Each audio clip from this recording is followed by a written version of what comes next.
Hello everyone, this is Varnali here and you are watching me in Varnali classroom. Those who are following me, they know already I have taken 2 classes on spoken English. তো আজ আমি আমার third class নিতে চলেছি। তো তোমরা যারা spoken ইংলিশের ক্লাসটা ফলো করছো তারা অবশ্যই বুঝতেই পারছো যে এটা তোমাদের জন্য কতটা হেল্পফুল হচ্ছে, আর যারা এখনো অবধি দেখোনি তাদেরকে অবশ্যই I will suggest to watch this video once because it's going to be very helpful for you. And in today's class I am going to cover daily use sentences. এর আগেও আমরা ডেলি ইউজ সেন্টেন্স করেছি, কিন্তু spoken ইংলিশে mostly আমাদের কি হয়, daily use sentence গুলোই দরকার লাগে, কারণ আমরা রোজ যে সমস্ত কথাবার্তা বলি, কারণ স্পোকেন ইংলিশ মানেই হচ্ছে যে যে ধরনের কথাবার্তা গুলো বলছি সেইগুলোকে বলা। কিন্তু কি হয়, যখন আমরা কথা বলতে চাই আমাদের পরের ওয়ার্ডটা কি হবে না হবে সেটা মনে আসে না। তো সেই কারণেই হয়তো আমরা বলতে পারি না, বলার সময় ফাম্বেল করি। এবং আমি অনেকেই দেখতে পাচ্ছি যে ভিডিও দেখছো কিন্তু তোমরা চ্যানেলটাকে সাবস্ক্রাইব করছো না। তো আমি বলবো যে তোমাদেরকে চ্যানেলটা অবশ্যই সাবস্ক্রাইব করে দিতে। যদি তুমি সাবস্ক্রাইব করো তাহলে আমি আরো বেশি মোটিভেটেড হবো আরো নতুন নতুন ভিডিও বানানোর জন্য। So let's get started. So today I am going to take third class. সো I told you today's topic is 25 daily use sentences. তো এর আগে অন্য ডেলি ইউজ সেন্টেন্স শিখেছি, তো আজকে ডেলি ইউজ সেন্টেন্স গুলো একটু ডিফারেন্ট হতে চলেছে। তো তোমরা দেখো আজকে কি ধরনের সেন্টেন্স গুলো করছি, and it helps you to increase your vocabulary. তো চলো আর বেশি কথা না বলে শুরু করা যাক। দেখতেই পাচ্ছ আমরা স্ক্রিনে এসে গেছি, and our first sentence is বিছানায় লাফাবেন না। বিছানায় লাফাবেন না, লাফানো ইংলিশ কি? তো তোমরা যারা জানো জাস্ট আমার কমেন্ট সেকশনে চলে যাও এবং জানিয়ে দাও এটার আনসার কি হবে। তো তোমরা যারা আমার ক্লাসটা ফলো করছো তারা জানো যে এটার ইংলিশ কি হবে, কারণ এটাকে আমরা শর্ট ফ্রেজ বা শর্ট সেন্টেন্স বলি, এবং আগের দিন আমি শর্ট ফ্রেজ বা শর্ট সেন্টেন্সের উপরেই মোস্টলি ভিডিও বানিয়েছিলাম। সো বিছানায় লাফাবেন না। তো চলো দেখে নেওয়া যাক ইংলিশটা কি। Don't jump on the bed. Don't jump on the bed. Jump মানে হচ্ছে লাফানো, so don't jump on the bed. Don't means do not, এটাকে আমরা এখানে কন্ট্রাকশন করে বলেছি don't, so don't jump on the bed. Next, TV দেখা বন্ধ করুন, বা টিভি দেখা বন্ধ কর, বা টিভি দেখা বন্ধ করো। করুন, করো, কর ইংলিশে একটাই ওয়ার্ড হবে, বাংলায় বলার সময় আমরা এইভাবে ভেঙে ভেঙে বলি। সো বাচ্চাদেরকে তো বলেই থাকি টিভি দেখবি না, টিভি দেখা বন্ধ কর, টিভিটা বন্ধ কর। সো এটার ইংলিশ কি? এটার ইংলিশ কি তোমরা যারা জানো তারা অবশ্যই জানিয়ে দাও। বন্ধ করা এটাকে আমরা ইংলিশে বলবো সুইচ অফ। তো আমরা হিন্টস দিয়ে দিয়েছি, চলো দেখে নেওয়া যাক এটাকে ইংলিশে আমরা কি বলবো। এটাকে ইংলিশে আমরা বলবো stop watching TV. Stop watching TV মানে টিভি দেখা বন্ধ করো। সো ওয়াচ মানে দেখা, স্টপ ওয়াচিং টিভি। নেক্সট, সে নষ্ট হয়ে যাচ্ছে। নষ্ট হয়ে যাওয়া, নষ্ট হয়ে যাওয়ার কিন্তু দেখো এক এক সময় এক এক ধরনের মিনিং হয়। তো তোমরা যারা জানো তারা অবশ্যই গিয়ে কমেন্ট সেকশনে কমেন্ট করে দাও, আর যারা জানো না তাদের জন্য আমি বলছি নষ্ট হয়ে যাওয়া ওয়েস্ট মানেও নষ্ট হয়ে যাওয়া, স্পয়েল মানেও নষ্ট হয়ে যাওয়া, কিন্তু আমরা সেন্টেন্স অনুযায়ী ব্যবহার করব। যখন কোনো মানুষের নষ্ট হয়ে যাওয়ার কথা বলবো সেক্ষেত্রে কিন্তু স্পয়েল বলবো, খাবার নষ্ট হওয়ার কথা যদি বলি সেক্ষেত্রে কিন্তু আমরা ওয়েস্ট কথাটা ব্যবহার করব। তো এগুলো তোমাকে বুঝতে হবে।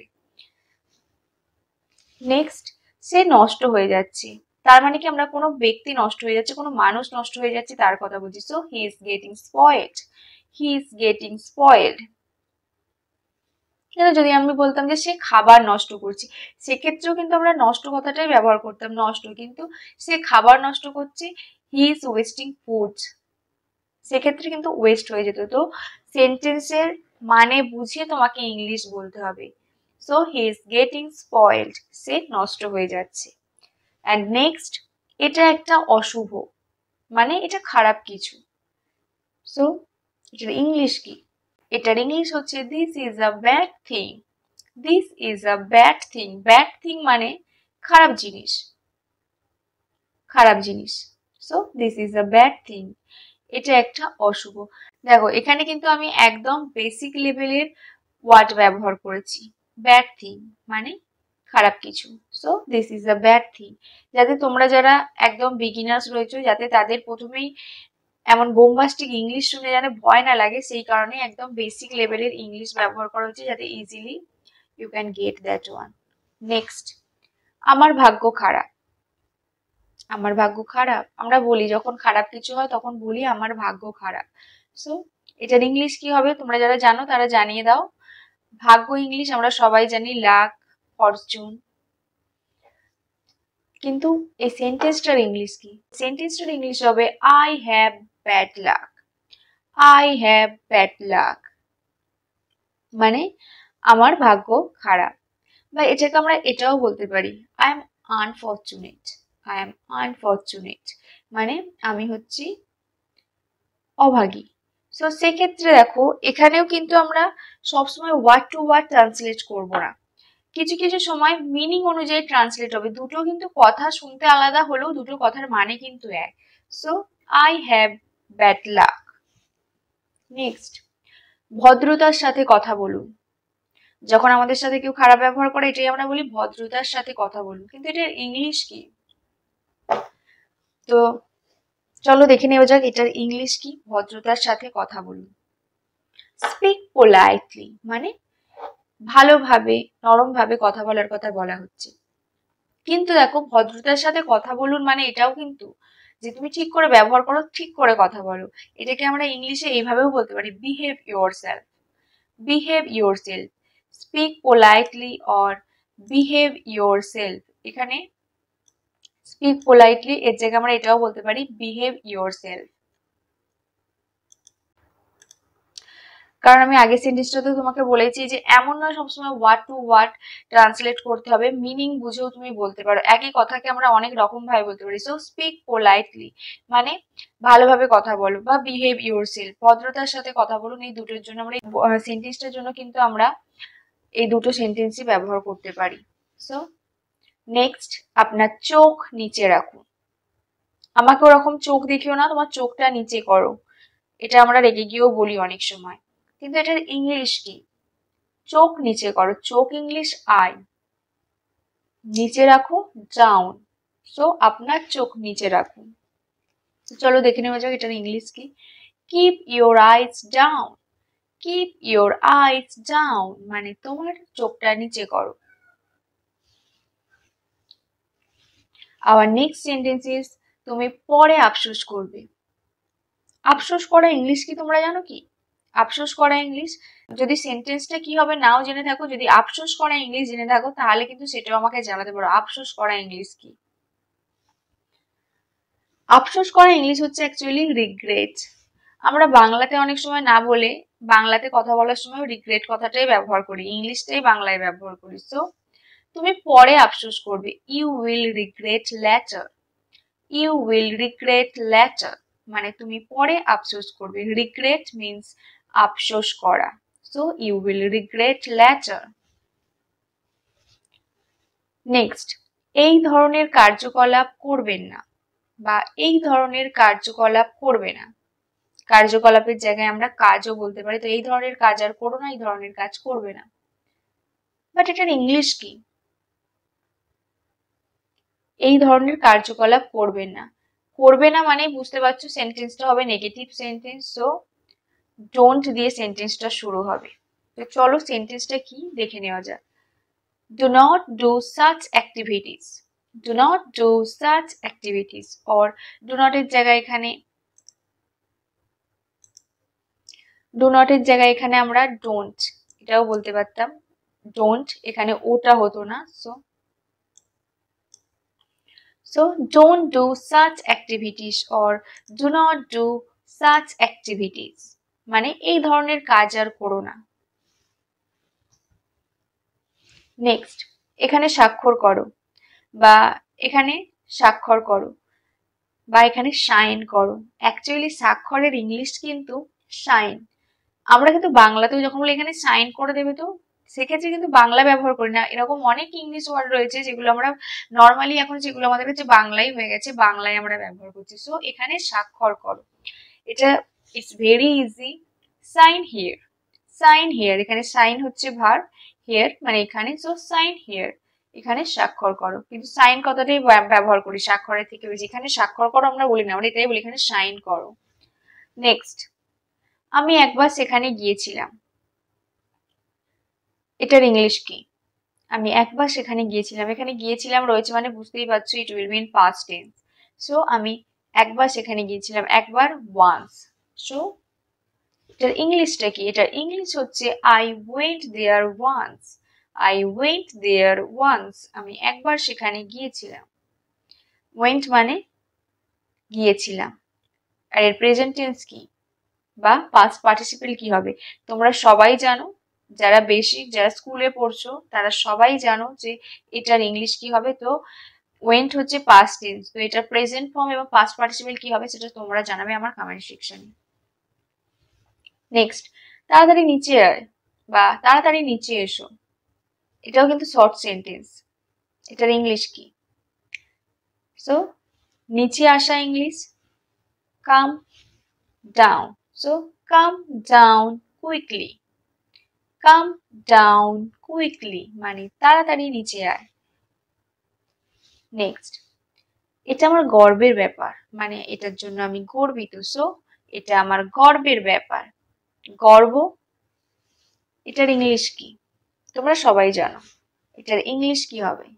তো চলো দেখে নেওয়া যাক। এটা আমার গর্বের ব্যাপার, it's my pride. It's my pride. তো দেখো এই কথাটাকে আমরা ঘুরিয়ে এটাও বলতে পারি, আমি এটার জন্য গর্বিত। এটা আমার গর্বের ব্যাপার বা আমি এটার জন্য গর্বিত। সো যদি আমি বলি এটা আমার গর্বের ব্যাপার, সেক্ষেত্রে বলবো ইটস মাই প্রাইড, মানে এটা আমার গর্বের ব্যাপার, এটা আমার গর্বের। কিন্তু যদি বলি এটার জন্য আমি গর্বিত, so I am proud of that. I am proud of it or I am proud of that. Next, আমাকে করতে দাও। আমাকে এটা করতে দাও, এটার ইংলিশ কি হবে? আমরা এরকম অনেক সময় বলি যে না এটা আমি করে নেবো, এটা আমাকে করতে দাও। সো এটা আমাকে করতে দাও, এটার ইংলিশ কি হবে? তো তোমরা যারা জানো কমেন্ট করে দাও, এবং যারা জানো না তাদের জন্য আমি হিন্টস দিচ্ছি। সেন্টেন্সটা কিন্তু শুরু হবে লেট দিয়ে। করতে দাও, করতে দেওয়া হোক, সেক্ষেত্রে আমরা লেট দিয়ে সেন্টেন্স শুরু করব। তো এর ইংলিশ কি হবে চলো দেখে নিই। Let me do it. Let me do it, এটা আমাকে করতে দাও। So let me do it, এটা আমায় করতে দাও। সেরকম আমাকে খেতে দাও, লেট মি ইট। আমাকে খেলতে দাও, লেট মি প্লে। নেক্সট, সে এটার যোগ্য নয়। সে এটার যোগ্য নয়, এক্ষেত্রে আমরা কি বলবো? যোগ্য, যোগ্য ইংলিশ কি?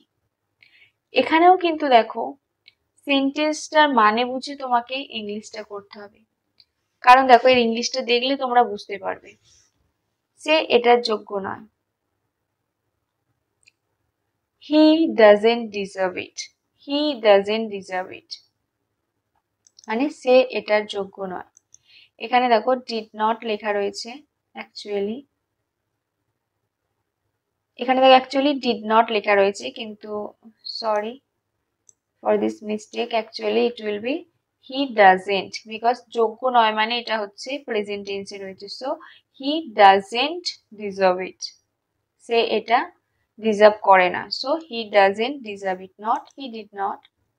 ডিড নট হলে আমরা কি বলতাম? সে এটা যোগ্য ছিল না, সে এটা যোগ্য ছিল না, সে এটা যোগ্য ছিল না, he did not deserve it. And সে এটা যোগ্য নয়, so he doesn't deserve it মানে সে এটার যোগ্য নয়। নেক্সট, আমাকে বিব্রত করো না। আমাকে বিব্রত করো না, তোমরা বাংলাটা দেখি ভাবছো যে ভীষণ কঠিন, কিন্তু যখন ইংলিশটা দেখবে বুঝতে পারবে ইটস ভেরি ইজি। এটার ইংলিশ হচ্ছে don't don't embarrass me.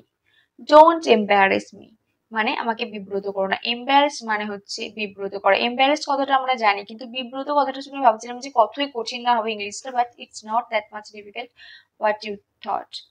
So don't embarrass me, আমাকে এম্বারেস করো না, আমাকে বিব্রত করো না। নেক্সট, এগুলো আনন্দের কান্না, কারণ আমরা খুশি হলেও অনেক সময় কেঁদে ফেলি আনন্দে। তো এগুলো আনন্দের কান্না, কিন্তু এর ইংলিশটা কি? তোমরা কি জানো এর ইংলিশ কি হবে? This are tears of joy. Tears of joy, tears of joy মানে হচ্ছে আনন্দের কান্না, খুশির কান্না। So this are tears of joy. তিনি এটা পাবার প্রাপ্য নয়। দেখো এই সেন্টেন্সটা দেখে তোমরা বুঝতেই পারছো, সেন্টেন্সটা কিন্তু আমি একটু আগে একটা সেন্টেন্স বলেছি, দুটোর মিনিং এক। হয়তো বাংলায় কথাগুলো আলাদা লেখা আছে কিন্তু মিনিং এক। তো তোমরা যারা একটু ভালো করে ফলো করছো তারা জানো যে এটার ইংলিশ কি হবে, তো তারা অবশ্যই আমার কমেন্ট সেকশনে গিয়ে জানাতে পারো এটার ইংলিশ কি হবে, কারণ দুটোর ইংলিশ সেমই হবে।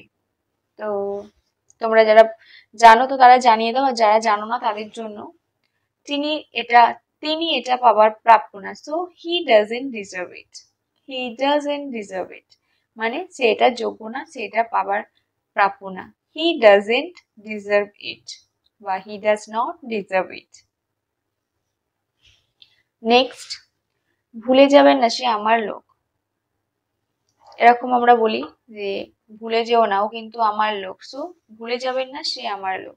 এটার English, don't forget he is my man. মানে ভুলে যেও না, ফরগেট মানে হচ্ছে ভুলে যাওয়া, so don't forget he is my man. ভুলে যেও না সে আমার লোক। নেক্সট, এটা বাসি খাবার। তো আমি একটা হিন্টস দিয়ে দিই, বাসি ইংলিশ হচ্ছে স্টেল। খাবার ইংলিশ এবং এটা ইংলিশ তোমরা জানো, তো সেক্ষেত্রে তোমরা অবশ্যই ইংলিশটা জানতেই পারো এবং আমাকে জানাতেও পারো। It's স্টেল food. স্টেল মানে হচ্ছে বাসি, সো ইটস স্টেল ফুড মানে এটা বাসি খাবার। এই ক্ষেত্রে করা উচিত হয়নি। আমরা এরকম অনেক সময় বলি তুমি ওটা করো ঠিক আছে, কিন্তু এক্ষেত্রে এটা তোমার করা উচিত হয়নি, কিন্তু এটা ইংলিশ কি? বাংলা যখন জানি তখন ইংলিশটাও বলতে হবে, তো এই ক্ষেত্রে এটার ইংলিশ আমরা বলবো in this case. In this case, so এই ক্ষেত্রে করা উচিত হয়নি। In this case it should not have been done. In this case it should not have been done মানে এই ক্ষেত্রে এটা হওয়া উচিত ছিল না বা এটা হওয়া উচিত হয়নি, so in this case it should not have been done. Next, কাজের দিকে মনোযোগ দিন। মনোযোগ দেওয়া ইংলিশ কি? ক্লাসে মনোযোগ দাও, সো মনোযোগ দেওয়া। ওয়ার্ডগুলো যদি তোমরা জানো তাহলে পরে কিন্তু অনেক সেন্টেন্স তোমরা বানাতে পারবে এই একটা সেন্টেন্স থেকেই। সো কাজের দিকে মন দিন, এর ইংলিশ হবে focus on your work. Focus on your work বা pay attention in your work. So pay attention আর ফোকাস দুটো একই কথা। তো তোমাদের ভোকাবুলারি যত বেশি হবে তত বেশি তোমরা ফাম্বেল কম করবে, তত ভালোভাবে তোমরা ইংলিশটা বলতে পারবে। So focus on your work or pay attention in your work. Next, যে কোনো সময় এসেছি, নট যে কোনো, অ্যাকচুয়ালি দিস ইজ সে কোন সময় এসেছে। সে কোন সময় এসেছে, এটার ইংলিশ কি হবে? সে কোন সময় এসেছে। সে ইংলিশ হচ্ছে he. And when has he come, সে কখন এসেছে, when has he come। so WH কোশ্চেনের ফর্মুলা হচ্ছে first WH question, then auxiliary verb, then subject, then main verb. So when has he come, কখন সে এসেছে। নেক্সট, মাঝে মাঝে ব্যায়াম করুন। ব্যায়াম করা ইংলিশ কি? এটাও কিন্তু শর্ট সেন্টেন্স, মাঝে মাঝে ব্যায়াম করুন। তো এটার ইংলিশ কি হবে চলো দেখে নেওয়া যাক। Exercise occasionally or sometimes do exercise। এক্ষেত্রে এক্সারসাইজটা ভার্ব হিসেবে ব্যবহার হয়েছে, কিন্তু যদি আমরা ডু এক্সারসাইজ বলি সেক্ষেত্রে দুটা ভার্ব হবে এবং এক্সারসাইজটা নাউন হয়ে যাবে। So do exercise or exercise occasionally. Next, আমাকে একা থাকতে দাও। আমাকে একা থাকতে দাও, অনেক সময় এরকম হয় আমরা নিজেরা নিজেদের সাথে সময় স্পেন্ড করার চেষ্টা করি, সেক্ষেত্রে তখন অন্য কেউ ডিস্টার্ব করলে আমরা বলি আমাকে একা থাকতে দাও। এটার ইংলিশ আমরা এটা বলবো leave me alone. Leave me alone, আমাকে একা ছেড়ে দাও বা আমাকে একা থাকতে দাও। So leave me alone. So that's enough for today. তো তোমরা আজ অনেকগুলো সেন্টেন্স শিখলে, তো এই সেন্টেন্সগুলোকে বা যে নতুন ওয়ার্ডগুলো তোমরা শিখলে সেই ওয়ার্ডগুলো দিয়ে তোমরা আরো নতুন নতুন সেন্টেন্স বানানোর চেষ্টা করো। যত বেশি সেন্টেন্স বানাবে তত বেশি তোমাদের ইমপ্রুভ হবে। So that much time you will give, that much improvement you will get. So that's enough for today. Thank you.